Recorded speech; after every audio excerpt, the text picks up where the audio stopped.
এই মুহূর্তে আমরা আছি ইউনান প্রদেশের আরেকটি শহর, যেই শহরটির নাম নুজিয়াং, যেটি ইউনানের রাজধানী কুনমিং। সেই কুনমিং থেকে প্রায় 500 কিলোমিটারেরও বেশি দূরে এখানে অবস্থিত। এবং এখন যে জায়গাটিতে আমরা দাঁড়িয়ে আছি সেই জায়গাটির নাম হচ্ছে নুজিয়াং পভার্টি রিডাকশন সেন্টার। অর্থাৎ এই নুজিয়াং যে এলাকা, সেই এলাকার মধ্যে যে শহরটির কথা বলছি, সেই শহরের আরেকটি অঞ্চল রয়েছে যেটিকে আসলে ভিলেজ বলা হয়। তারা আমাদের সাথে কথা যখন বলছিলেন তখন বলছিল যে এটি একটি গ্রাম, সেই গ্রামের নাম লুসুই। এবং এই লুসুই গ্রামে প্রায় 3 লাখের মতো আদিবাসী রয়েছে। তো এই যে পভার্টি রিডাকশন সেন্টার যেটি রয়েছে, সেখানে মূলত এই আদিবাসী যারা রয়েছে এবং এই যে 500 কিলোমিটার দূরে, অর্থাৎ রাজধানী শহর থেকে এই প্রদেশটি বা এই অঞ্চলটি, এই জায়গাটি, সেই যে শহর এবং নগর, অর্থাৎ গ্রাম এবং নগরের মধ্যে যে একটি ভারসাম্য তৈরি করবার চেষ্টা করা হয়েছে, চীন সরকার বেশ সফলভাবে কিন্তু এই কাজটি এখানে করেছে। এবং ঠিক যেভাবে তারা কাজটি করেছে তার কিন্তু পুরো চিত্রটি এই মিউজিয়ামটিতে তুলে ধরেছে। আমরা যদি এখানে দেখি যে এই যে আদিবাসীদের নিয়ে আমরা কথা বলছি, অর্থাৎ এই যে লুসুই যে গ্রাম, সেই গ্রামে যে 3 লাখের মতো আদিবাসী রয়েছে, তাদের জীবনযাত্রা ঠিক কেমন ছিল। আমরা এখানে বিভিন্ন রকমের পণ্য দেখেছি, ব্যবহার্য জিনিসপত্র দেখেছি, বিশেষ করে তাদের চিকিৎসা ব্যবস্থা, তারা আসলে কী ধরনের যন্ত্রপাতি ব্যবহার করে চিকিৎসা করতো। এরপরে যদি বলি তাদের অর্থনৈতিক জীবন কেমন ছিল, তারা জীবিকা নির্বাহ করতো আসলে কী ধরনের অর্থনৈতিক কর্মকাণ্ডের মাধ্যমে।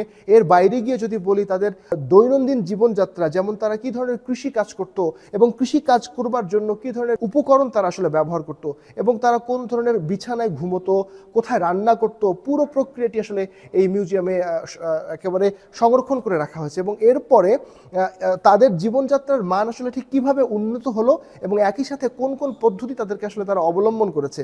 একটি জিনিস যদি বলে রাখি তাহলে তাদেরকে বিভিন্ন রকম প্রশিক্ষণ দেওয়া হয়েছে এবং প্রশিক্ষণের মাধ্যমে বিভিন্ন রকম পণ্য তারা কিন্তু এখন উৎপাদন করে, তৈরি করে, এবং সেই পণ্যগুলোর মাধ্যমে কিন্তু তাদের জীবনযাত্রার মান সেটি আসলে তারা উন্নত করেছে। এবং একটি বিষয় বলে রাখি যে 2019 সাল থেকে শুরু করে 2025, অর্থাৎ চলতি বছর, মোটা দাগে যদি বলি এই 5 থেকে 6 বছরে প্রায় 15 লাখের মতো এই পুরো ইউনান প্রদেশে তারা কিন্তু এই দারিদ্র্য যে বিমোচন কর্মসূচি, সেই কর্মসূচির মাধ্যমে প্রায় এই মানুষগুলোকে আসলে স্বাবলম্বী করতে সক্ষম হয়েছে। এবং এখানকার যে 3 লাখ আমরা আদিবাসীর কথা বলছি, সেই 3 লাখ আদিবাসীকেও তারা একেবারে পুরোদস্তুরভাবে দারিদ্র্য যে বিমোচন কর্মসূচি তারা সেখানে নিয়েছে এবং সেই কর্মসূচির মাধ্যমে তারা কিন্তু স্বাবলম্বী করতে সক্ষম হয়েছে। এবং এই যে জাতিগোষ্ঠী রয়েছে তারা কিন্তু সবাই এখন বেশ স্বাবলম্বী, এবং এই চীনা সরকারের যে এই প্রকল্প, সেই প্রকল্পের মাধ্যমে তারা আসলে উপকার ভোগে। তো এই ছিল আমার কাছে ইউনান প্রদেশের যে আরেকটি শহর, যেটার নাম নুজিয়াং, সেই নুজিয়াং থেকে আমার কাছে সবশেষ।